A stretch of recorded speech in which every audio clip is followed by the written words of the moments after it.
Hello class +1 students. इस video में आज हम स्टडी करेंगे रदरफोर्ड्स मॉडल ऑफ एटम या फिर न्यूक्लियर मॉडल ऑफ एटम या फिर हम बोलेंगे डिस्कवरी ऑफ न्यूक्लियस। ठीक है, तो यहाँ पर रदरफोर्ड ने एक एक्सपेरिमेंट किया था इन 1911 में। यहाँ पर स्कैटरिंग एक्सपेरिमेंट किया था। ये देखो, Rutherford in 1911 performed some scattering experiments in which he bombarded thin foils nearly 100 nanometer thick of metal like gold, silver, platinum or copper with a beam of fast moving alpha particles। यहाँ पर जो Rutherford हैं उन्होंने thin foil ली। Thin foil किसकी हो सकती है? वो गोल्ड, सिल्वर, प्लैटिनम, कॉपर की हो सकती है। उस थिन फॉयल पर बोम्बार्डमेंट की। किसके साथ की बोम्बार्डमेंट? किससे की? अल्फा पार्टिकल से की। अल्फा पार्टिकल से थिन फॉयल की बोम्बार्डमेंट हुई वहाँ पर, फास्ट मूविंग अल्फा पार्टिकल। ठीक है, the source of alpha particle was radium of a radio active substance. यहाँ पर जो सोर्स है अल्फा पार्टिकल का वो क्या है? रेडियम है। रेडियम क्या? एक रेडियो एक्टिव सब्सटेंस है। ये क्या? एक सोर्स है अल्फा पार्टिकल्स का, और इसको एक ब्लॉक ऑफ लेड में रखा गया है। और यहाँ पर देखो, यहाँ से क्या जाएंगी? Alpha beam of alpha rays जाएंगी। यहाँ पर अल्फा रेज जाएगी यहाँ से। तो क्या किए? यहाँ पर एक ना स्लिट लगा दी। स्लिट लगाने से क्या हुआ? एक फाइन शार्प यहाँ पर बीम मिलेगी हमें अल्फा रेज की।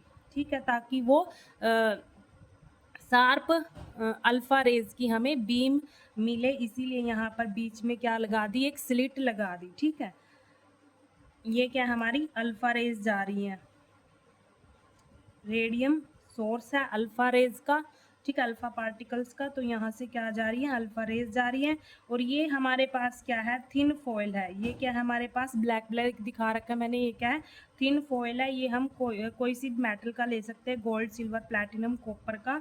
तो इस थिन फॉयल पे इन अल्फा पार्टिकल्स की बोम्बार्डमेंट हुई है, मतलब अल्फा पार्टिकल्स यहाँ पर स्ट्राइक हो रहे हैं। ठीक है, अब देखो यहाँ पर उसके बाद, और यहाँ पे हमें सर्कुलर स्क्रीन ले रखी है। यहाँ पे जिंक सल्फाइड की स्क्रीन है यहाँ पर, ये सर्कुलर।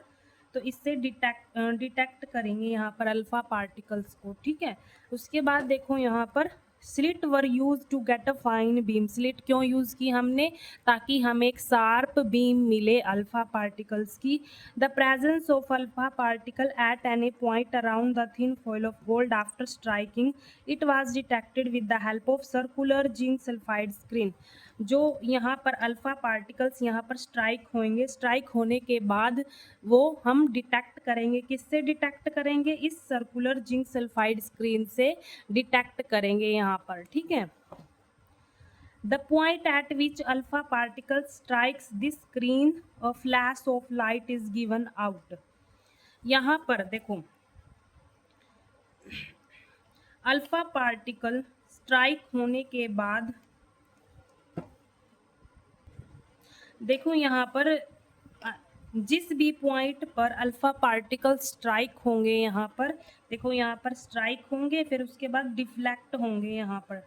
ठीक है, मैं बताऊंगी यहाँ पर क्यों डिफ्लेक्ट होंगे ये अल्फा पार्टिकल की रेज।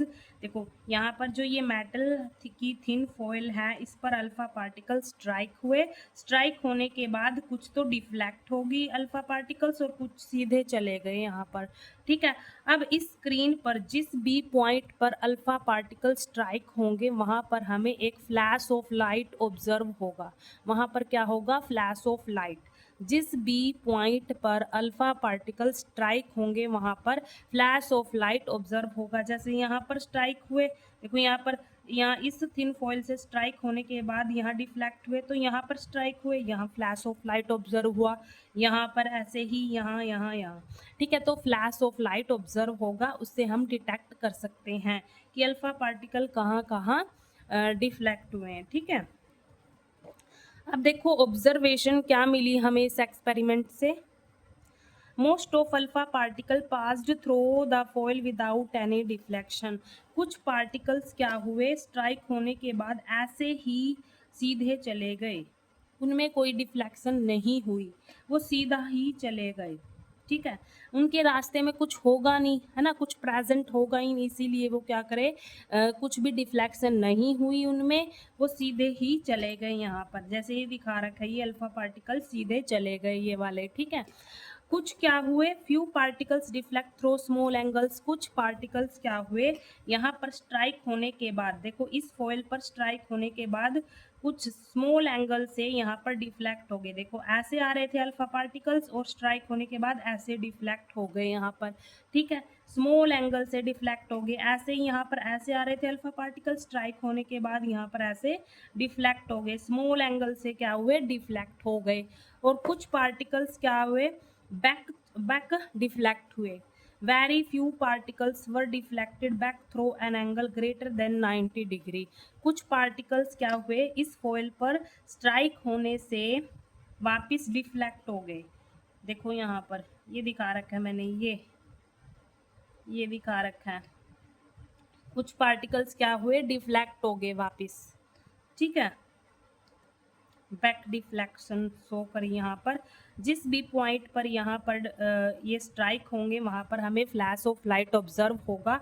अब इनका रीज़न क्या है कि ये कुछ तो सीधे चले गए और कुछ स्मॉल एंगल से डिफ्लेक्ट हुए, कुछ बैक डिफ्लेक्शन शो करी कुछ ने, तो इनका रीज़न क्या है यहाँ पर, क्यों ऐसी डिफ्लेक्शन शो करी यहाँ पर, तो वो रीज़न हम यहाँ पर अभी स्टडी करते हैं। कंक्लूजन देखो यहाँ पर, most of alpha particle passed through the foil without any deflection, there must be sufficient empty space within the atom, मतलब यहाँ पर जो पार्टिकल है स्ट्राइक होने के बाद सीधे ही चले गए थे विदाउट एनी डिफ्लेक्शन, कोई भी डिफ्लेक्शन शो नहीं करी उन्होंने, सीधे चले गए, इसका मतलब क्या है, यहाँ पर एम्प्टी स्पेस है, खाली है, यहाँ से कुछ भी प्रेजेंट नहीं है, यहाँ पर एम्प्टी स्पेस है यहाँ पर, ठीक है, तभी तो वो ऐसे ही सीधे चले गए, उसमें कोई डिफ्लेक्शन शो नहीं हुई, अगर कुछ प्रेजेंट होता तो डिफ्लेक्ट हो जाते, है ना, अब ये सीधे चले गए, इसका मतलब क्या है, यहाँ पर कुछ भी चीज़ प्रेजेंट नहीं है, यहाँ पर क्या है, एम्प्टी स्पेस है, ठीक है। नेक्स्ट पॉइंट क्या है, few alpha particles were deflected through small angles and alpha particles were positively charged particles, these could be deflected only by some positive body present in the atom।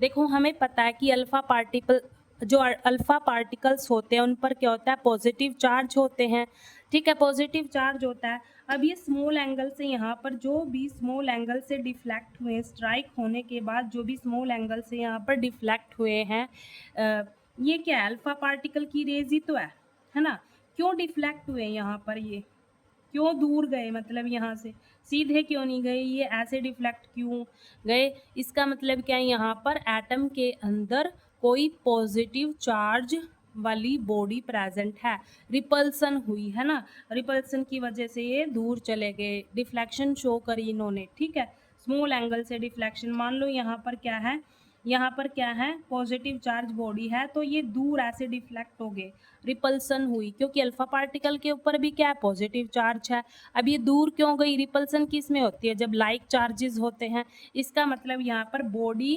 के जो atom की atom है उसमें कोई positive charge body present है, ठीक है।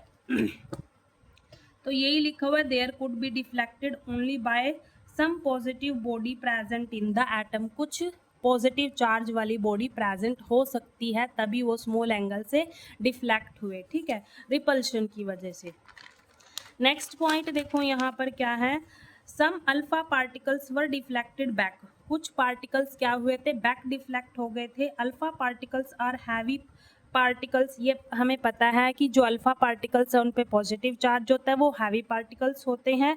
These could be deflected back only when they strike some heavier body inside the atom. देखो ये बात तो हमें पता चल गया कि एटम के अंदर कुछ पॉजिटिव चार्ज वाली बॉडी प्रेजेंट है, ठीक है। अब यहाँ पर कुछ पार्टिकल्स क्या हुए थे, बैक डिफ्लेक्ट हुए थे, वो बैक क्यों डिफ्लेक्ट हुए थे, क्योंकि देखो यहाँ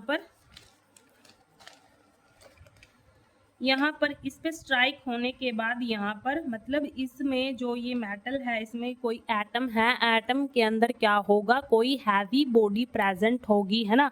जैसे 2 बॉल्स हैं हमारे पास, 2 बॉल्स हैं, यहाँ पर जब ये बॉल इससे स्ट्राइक होगी तो क्या होगा, ये वाली बॉल थोड़ी बैक बैक मूव करेगी। ऐसे ही यहाँ पर अल्फा पार्टिकल्स मतलब यहाँ पर कोई हैवी बॉल है, ठीक है, अब ये इससे स्ट्राइक करेगी, ये इससे स्ट्राइक करेगी तभी तो ये डिफ्लेक्ट होगी ना, है ना, ये डिफ्लेक्ट होगी मतलब बैक मूव करेगी, ये कोई हैवी चीज से ही तो बैक मूव करेगी। मान लो यहाँ पर लाइट बॉल होती है और यहाँ पर ये अल्फा पार्टिकल है, अब ये इससे स्ट्राइक करता, क्या ये मूव करती, नहीं, ये वाली मूव नहीं करती। इसका मतलब यहाँ पर जो एटम है, एटम के अंदर क्या है, हैवी बॉडी प्रेजेंट है, कोई heavy positively heavy body present है, तभी यहाँ पर जो अल्फा पार्टिकल्स है वो बैक डिफ्लेक्ट हुए, ठीक है। एटम्स के अंदर क्या है, कोई हैवी बॉडी प्रेजेंट है तभी अल्फा पार्टिकल्स बैक डिफ्लेक्ट हुए, बैक डिफ्लेक्शन शो की उन्होंने, ठीक है। हम बॉल्स का एग्जांपल ले सकते हैं, लाइट बॉल्स और हैवी बॉल्स का एग्जांपल ले सकते हैं। यहाँ पर यही लिखा हुआ है, some alpha particles were deflected back and alpha particles were are heavy particles होते हैं, these could be deflected back only, तभी डिफ्लेक्शन बैक हुई होगी, अगर वहाँ पर कोई हैवी बॉडी प्रेजेंट होगी तभी तो डिफ्लेक्शन शो हुई होगी बैक, ठीक है। The number of alpha particles deflected back is very very small, this shows that the heavy body present in the atom must be occupying a very very small volume। यहाँ पर देखो जो alpha particles हैं जो back deflection show की जिन alpha particles ने, वो बहुत ही स्मॉल अल्फा पार्ट मतलब जो उनका नंबर है वो बहुत ही कम है, मतलब बहुत ही कम अल्फा पार्टिकल्स बैक डिफ्लेक्ट हुए, ठीक है, उन्होंने बहुत ही कम अल्फा पार्टिकल्स ने बैक डिफ्लेक्शन शो की। इसका मतलब क्या है, यहाँ पर जो ये हैवी बॉडी प्रेजेंट है ना वो बहुत ही कम स्पेस में प्रेजेंट है, बहुत ही स्मॉल स्पेस में प्रेजेंट है ना। अगर यहाँ पर ज़्यादा alpha particles back deflection show करते, इसका मतलब वो जो हैवी बॉडी है जिस पे पॉजिटिव चार्ज है वो ज़्यादा स्पेस में है।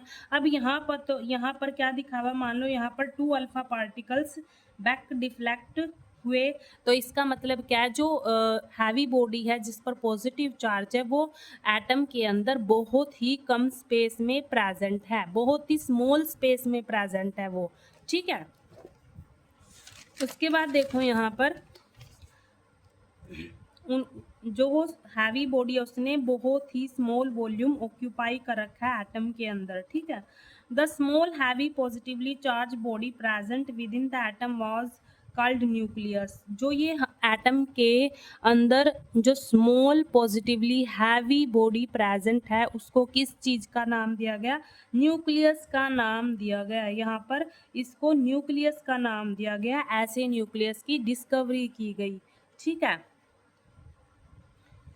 तो according to Rutherford's model of atom, the atom consist of 2 part में यहाँ पर डिवाइड कर दिया, यहाँ पर कैटेगरी 2 पार्ट्स में यहाँ पर इसको डिवाइड कर दिया रदरफोर्ड ने, एक न्यूक्लियस और सेकंड क्या है, एक्स्ट्रा न्यूक्लियर पार्ट, ठीक है।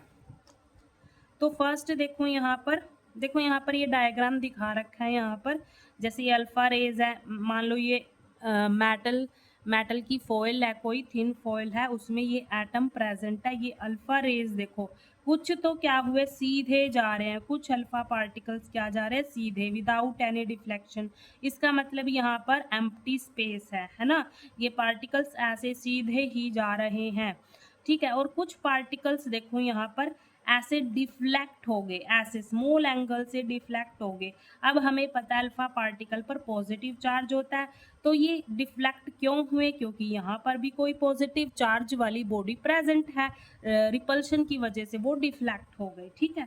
ये दिखा रखा है यहाँ पर देखो यहाँ पर ये वाली दिखा रखी है, रिपल्सन की वजह से डिफ्लेक्ट हो गए। और कुछ क्या हुए यहाँ पर, कुछ पार्टिकल्स ने बैक डिफ्लेक्शन शो करी, जैसे यहाँ पर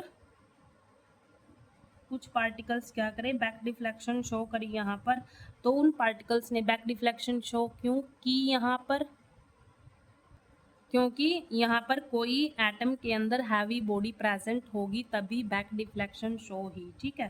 तो ये डायग्राम से दिखा रखा है कि कुछ तो सीधा डिफ्लेक्ट हुए, कुछ स्मॉल एंगल से डिफ्लेक्ट हुए, कुछ सीधा ऐसे ही चले गए और कुछ बैक डिफ्लेक्शन शो की कुछ पार्टिकल्स ने। अब देखो यहाँ पर न्यूक्लियस के बारे में लिखा है, nucleus is very small in size. ये तो हमें यहाँ पर पता ही चल गया कि उस हैवी बॉडी ने यहाँ पर एटम के अंदर स्मॉल वॉल्यूम ऑक्यूपाई कर रखा है। तो इसका मतलब क्या है, न्यूक्लियस क्या है, स्मॉल इन साइज है और उस पर पॉजिटिव चार्ज प्रेजेंट है। ये हमें किससे पता चला, यहाँ पर जो स्मॉल एंगल से डिफ्लेक्ट हुए थे ना, रिपल्सन हुई, इससे पता चला, क्योंकि लाइक चार्जेस में ही रिपल्शन होती है, तो उस पर पॉजिटिव चार्ज प्रेजेंट है। In which the entire mass of the atom is concentrated, मतलब जो एटम का जो पूरा का पूरा मास होता है वो कहाँ पर होता है, न्यूक्लियस में होता है, ठीक है। Since electrons have negligible mass, और जो इलेक्ट्रॉन्स का मास होता है वो ना के ही बराबर होता है। जो न्यूक्लियस में प्रोटॉन्स होते हैं, न्यूट्रॉन्स होते हैं, उनके कंपैरिजन में जो इलेक्ट्रॉन का मास होता है बिल्कुल नेग्लिजिबल होता है, मतलब, ठीक है। The mass of atom is mainly due to protons and neutrons. देखो अब मैंने अभी बताया कि जो एटम का मास होता है पूरा वो न्यूक्लियस में होता है। अब न्यूक्लियस में क्या है, प्रोटॉन और न्यूट्रॉन, मतलब जो एटम का मास होगा वो प्रोटॉन और न्यूट्रॉन की वजह से ही होगा, ठीक है। Hence proton neutron must be present in the nucleus, और न्यूक्लियस के अंदर क्या होते हैं, प्रोटॉन न्यूट्रॉन भी प्रेजेंट होते हैं। अब एक्स्ट्रा न्यूक्लियर पार्ट मतलब न्यूक्लियस से बाहर का जो पार्ट है। Space around the nucleus, nucleus क्या हो गया, अब ये वाला क्या हो गया हमारे पास, ये क्या है, न्यूक्लियस हो गया, और ये एक्स्ट्रा न्यूक्लियर पार्ट है, न्यूक्लियस से बाहर वाला पार्ट, ठीक है। Space around the nucleus in which electrons were distributed. अब यहाँ पर देखो न्यूक्लियस के बाहर जो इलेक्ट्रॉन्स हैं वो घूम रहे हैं यहाँ पर, ठीक है, रिवॉल्व कर रहे हैं। Electrons were distributed, Rutherford suggested that the electrons were not stationary. Rutherford ने बताया कि जो इलेक्ट्रॉन्स है वो स्टेशनरी नहीं है, वो रेस्ट पोजीशन पर नहीं होते, वो लगातार रिवॉल्व करते रहते हैं around the nucleus. Around the nucleus वो चक्कर लगाते रहते हैं, रिवॉल्व करते रहते हैं, but were revolving around the nucleus in the certain circular orbit, मतलब एक सर्टेन सर्कुलर ऑर्बिट में वो रिवॉल्व करते रहते हैं इलेक्ट्रॉन्स, ठीक है। अब यहाँ पर इस मॉडल की लिमिटेशन देख लेते हैं क्या है। It was unable to explain the stability of an atom, यहाँ पर जो ये इलेक्ट्रॉन्स रिवॉल्व कर रहे हैं यहाँ पर, है ना, तो इनकी मतलब किस फोर्स से ये होल्ड है यहाँ पर, ये इसकी स्टेबिलिटी नहीं बता पाया कि कैसे ये रिवॉल्व कर रहे हैं, इनकी एग्जैक्ट यहाँ पर अरेंजमेंट नहीं बता पाया, ये जो मॉडल है इलेक्ट्रॉन्स की अरेंजमेंट नहीं बता पा रहा, नहीं ना ही ये बताया कि कैसे ये न्यूक्लियस के बाहर घूम रहे हैं, कैसे रिवॉल्व कर रहे हैं, ठीक है। तो एटम की स्टेबिलिटी के बारे में नहीं बताया इसने। It did not explain anything about the arrangement of electrons in the orbit, और ना ही इलेक्ट्रॉन की पोजीशंस के बारे में बताया, बस ये बताया कि न्यूक्लियस के बाहर ऑर्बिट में ये रिवॉल्व करते हैं, उनकी अरेंजमेंट के बारे में कुछ नहीं बताया। It could not explain the line spectra, the main line of hydrogen spectra, और ना ही लाइन स्पेक्ट्रा के बारे में कुछ बताया। ये जो हाइड्रोजन स्पेक्ट्रम है, लाइन स्पेक्ट्रा है, ये आगे हम डिटेल में डिस्कस करेंगे, ठीक है। तो ये सब इसकी लिमिटेशन थी इस मॉडल की। Thank you.